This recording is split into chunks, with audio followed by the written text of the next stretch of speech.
मेरी दादी एक कथा सुनाती थी। जब दादी लोग घाट से संध्या अर्घ देकर आती थी तो माँ को एक कथा सुनाती थी। माँ हम लोग का वही कथा सुनाती थी।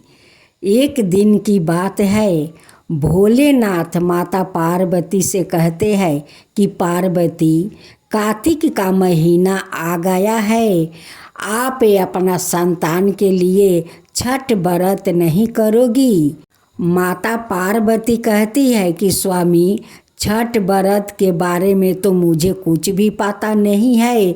इस पूजा के बारे में मुझे तो कोई नियम पता नहीं है कि इस पूजा में क्या क्या नियम होता है। आप मुझे बता दीजिए कि इस पूजा में क्या क्या नियम है।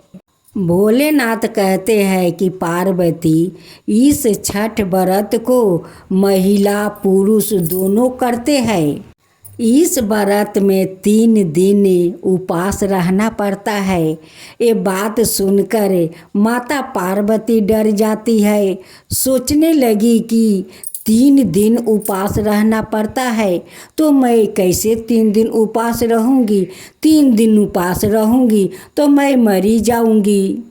भोलेनाथ कहते हैं कि पार्वती, मेरी बात सुनकर आप क्या सोच रही है।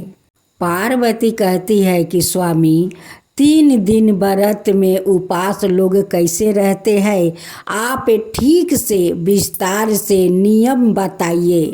तब भोलेनाथ कहते हैं कि ठीक है पार्वती, तुम मेरी बात ध्यान से सुनो। जब कार्तिक महीना आता है और शुक्ला पक्ष में चौथ के दिन लोग नोह करते हैं, बाल में साबुन लगाते हैं। चौथ के दिन महिलाएं अपना नाखून काटती है, बाल में साबुन लगाती है और अच्छे से नहा धोआ कर स्वच्छ हो जाती है। उस दिन चने के दाल बनते हैं, लौका के सब्जी बनते हैं, आलू गोभी का सब्जी बनाते हैं। और जो व्रत करते हैं वो पहले भोजन करते हैं, उसका बाद उनकी परिवार भोजन करते हैं। और पंचमी के दिन सारा दिन निर्जला उपवास रहते हैं।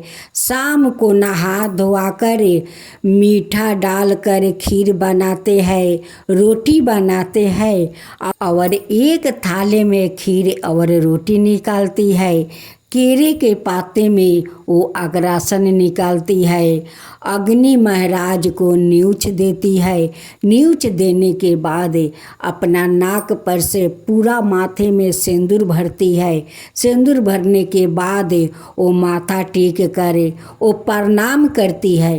प्रणाम करने के बाद वो भोजन करती है।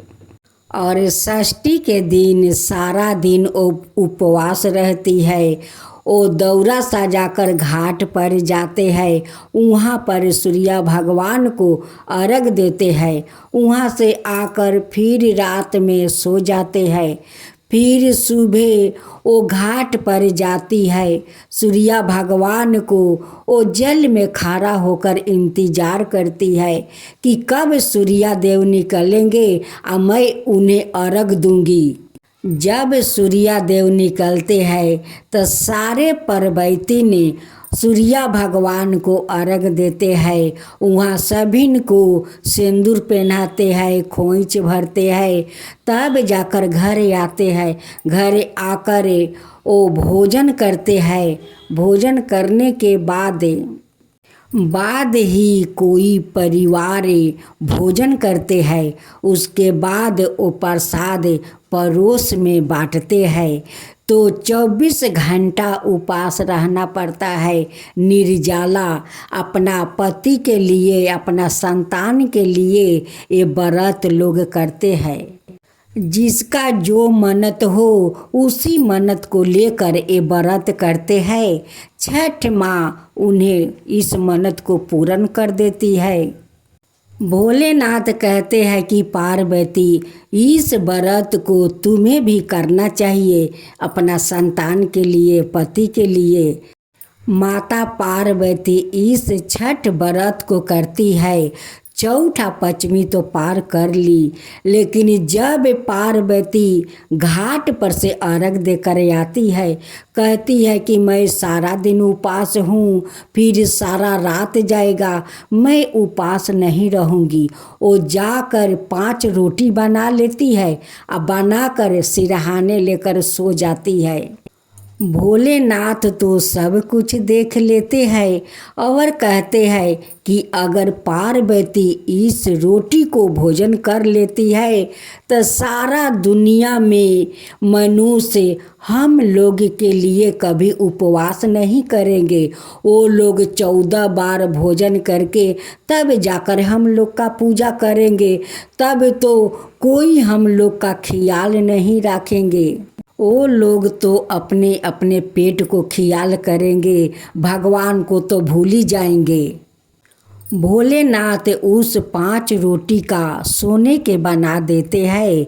जब माता पार्वती सुबह उठकर वो रोटी भोजन करने जा रही थी, जैसे अपना बालिश उठाती है वैसे देखती है कि 5 रोटी तो सोना का बन गया है। अब माता पार्वती करे तो क्या करे। भोलेनाथ कहते हैं कि पार्वती, तुम जो आज ये रोटी को भोजन करने जा रही थी, अगर आप इस रोटी को भोजन कर लेती है तो मानव लोग 14 बार भोजन करेंगे, हम लोग का कभी वो लोग ख्याल नहीं करेंगे और नहीं हम लोग के लिए उपवास करेंगे, नहीं हम लोग का पूजा करेंगे।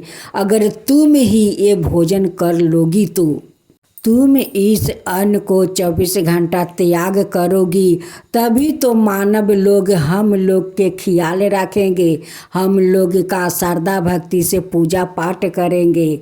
आज जो आप इस अन्न को त्याग करे, इस पूजा को पूर्ण किया है, यही नियम हम लोग सारे मानव में जाति में हम लोग बांट देते हैं और इस पूजा का छठ व्रत के नाम से जाने जाएंगे।